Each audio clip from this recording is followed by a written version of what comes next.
Right.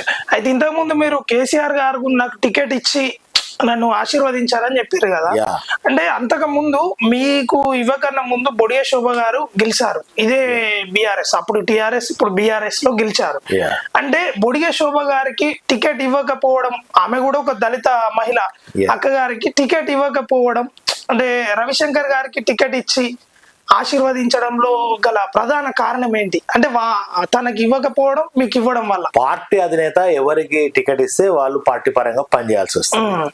నేను పార్టీకి విధేయుడు కనుక, ఓకే కేసీఆర్ గారే నా దైవం, పార్టీ నా ప్రాణం అని పనిచేస్తుంది కనుక, పార్టీ విధేయుడిని కనుక నన్ను టికెట్ కేసీఆర్ గారు నన్ను ఆశీర్వదించారు.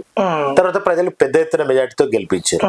ఇంకా ఆమెకు టికెట్ ఎందుకు ఇవ్వలేదు అనేది నాకెట్ట తెలుస్తుంది? నాకే అంటే ఆమె పార్టీలో ఉండుకుంటూ పార్టీని తిట్టిందా, పార్టీని కార్యకర్తల మీద కేసులు పెట్టిందా, ఏమన్నా కావచ్చు, వివిధ కారణాలు, పార్టీ నిర్ణయం ఉంటది. ఓకే.